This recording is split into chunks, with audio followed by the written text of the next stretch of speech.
कक्षा 10 के विद्यार्थियों, पिछले वीडियो में आपको संस्कृत विषय के अंतर्गत कविकुल गुरुः कालिदासः पाठ के कुछ अनुच्छेद पढ़ाए गए थे। आज आपको उसके आगे से पढ़ाया जाएगा। कालिदास काव्येषु अंगीरसः श्रृंगारोस्ति। कालिदास काव्येषु, कालिदास के काव्यों में अंगीरसः प्रधान रस, मुख्य रस, श्रृंगारोस्ति श्रृंगार है। कालिदास के काव्यों में मुख्य रस श्रृंगार है। तस्य पुष्ट्यर्थम करुणादयोन्ये रसाः अंगभूताः। तस्य पुष्ट्यर्थम, उसकी पुष्टि के लिए, करुणादयोन्ये करुण आदि अन्य रसाः अंगभूताः, रस सहायक रूप में हैं। उसकी पुष्टि के लिए करुण आदि अन्य रस सहायक के रूप में हैं। रसानुरूपम क्वचित् प्रसादः क्वचिच्च माधुर्यम तस्य काव्योत्कर्षे साहाय्यं कुरुतः। रसानुरूपम, रस के अनुरूप, क्वचित् प्रसादः, कहीं प्रसाद गुण, क्वचिच्च माधुर्यम, और कहीं माधुर्य गुण, तस्य काव्योत्कर्षे, उनके काव्योत्कर्ष में, काव्य के विकास में साहाय्यं कुरुतः, सहायता करता है। रस के अनुरूप कहीं प्रसाद गुण और कहीं माधुर्य गुण उनके काव्य के उत्कर्ष में सहायता करते हैं। वैदर्भीरीति ही कालिदासस्य वाग्वस्येव सर्वत्रानुवर्तते। वैदर्भीरीति ही, वैदर्भीरीति कालिदासस्य, कालिदास के, वाग्वस्येव वाणी के वश में हुई सी, सर्वत्रानुवर्तते सर्वत्र उनका अनुकरण करती है। वैदर्भी रीति कालिदास की वाणी के वश में हुई सी, सर्वत्र उनका अनुकरण करती है। अलंकार योजनायाम कालिदासो द्वितीयः।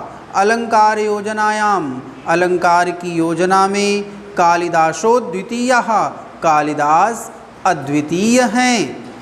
अलंकार की योजना में कालिदास अद्वितीय हैं। यद्यपि उपमा कालिदासस्येत्युक्ति ही, उपमा योजनायामेव कालिदासस्य वैशिष्ट्यमाख्याति, तथापि उत्प्रेक्षार्थान्तर न्यासादीनामलंकाराणां विनियोगः तेनातीव सहजतया कृतः। यद्यपि उपमा कालिदासस्येत्युक्ति ही, यद्यपि उपमा कालिदासस्य इति उक्ति ही, यद्यपि उपमा कालिदासस्य, यह कथन उपमा योजनायामेव, उपमा की योजना में, कालिदासस्य, कालिदास की, वैशिष्ट्यमाख्याति विशेषता बताता है। यद्यपि उपमा कालिदासस्य, यह कथन उपमा की योजना में कालिदास की विशेषता बताता है, तथापि फिर भी उत्प्रेक्षार्थांतरन्यासादीनामलंकाराणाम, फिर भी उत्प्रेक्षा अर्थांतरन्यास आदि अलंकारों का, विनियोगः प्रयोग, तेनातीव उन्होंने अत्यंत सहजतया, सहजता से, स्वाभाविक रूप से, कृतः किया। यद्यपि उपमा कालिदासस्य, यह कथन उपमा की योजना में कालिदास की विशेषता बताता है, फिर भी उत्प्रेक्षा अर्थांतरन्यास आदि अलंकारों का प्रयोग उन्होंने अत्यंत सहजता से किया है। कालिदासस्य नाट्यकृतिषु विशेषतः शाकुन्तले वस्तुविन्यासः अनुपमः चरित्रचित्रणं सर्वथा नवद्यं संवादशैली सम्प्रेषणीयास्ति। कालिदासस्य नाट्यकृतिषु कालिदास की नाट्य रचनाओं में विशेषतः शाकुन्तले विशेष रूप से अभिज्ञान शाकुन्तलम नाटक में वस्तुविन्यासः अनुपमः वस्तुविन्यास अनुपम चरित्र चित्रणम सर्वथा नवद्यम चरित्र चित्रण सर्वथा प्रशंसनीय संवाद शैली संप्रेषणीयास्ति और संवाद शैली संप्रेषणीय है। कालिदास की नाट्य रचनाओं में विशेष रूप से अभिज्ञान शाकुन्तलम नाटक में वस्तुविन्यास अनुपम चरित्र चित्रण सब प्रकार से प्रशंसनीय और संवाद शैली संप्रेषणीय है। सममेव भारतीय संस्कृत्यनुमतानां धर्मार्थ काम मोक्ष मूलानां मानव मूल्यानां प्रकाशनं कालिदासस्य वैशिष्ट्यमस्ति। सममेव साथ ही भारतीय संस्कृत्यनुमतानां भारतीय संस्कृति के मतानुसार धर्मार्थ काम मोक्ष मूलानां धर्म अर्थ काम मोक्ष स्वरूप मानव मूल्यानां मानव मूल्यों का प्रकाशन कालिदासस्य वैशिष्ट्यमस्ति कालिदास की विशेषता है। साथ ही भारतीय संस्कृति के मतानुसार धर्म अर्थ काम मोक्ष स्वरूप मानव मूल्यों का प्रकाशन करना कालिदास की विशेषता है। आश्रमवासिनीं शकुन्तलां निर्वर्ण्य मनसि काम प्ररोहमनुभूय दुष्यन्तः तावत् शान्तिं न लभते यावत्तां क्षत्रिय परिग्रह क्षमां विश्वामित्रस्य दुहितेयमिति नावैति।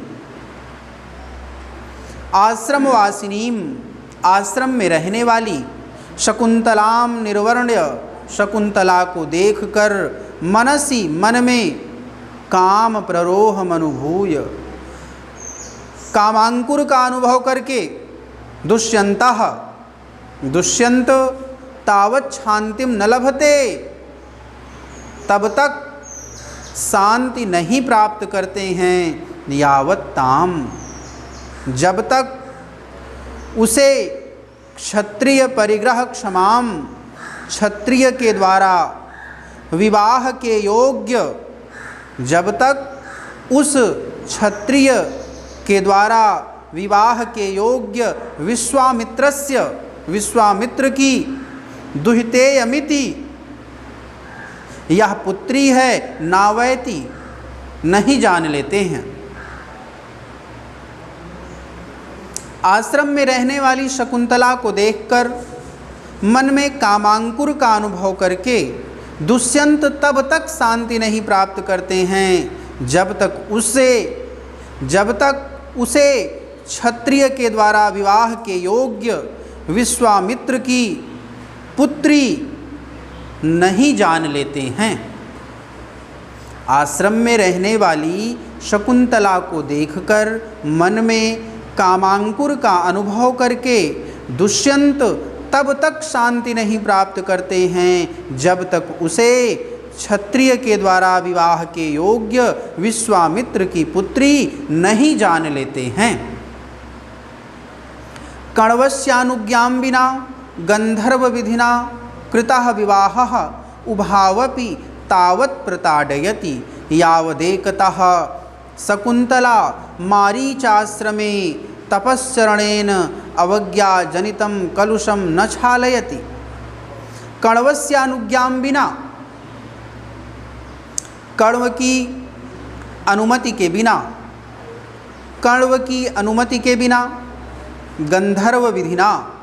गंधर्व विधि से कृतः विवाहः, किया गया विवाह, उभावपि दोनों को, तावत् प्रताड़यति तब तक सताता है, तब तक प्रताड़ित करता है, यावदेकतः जब तक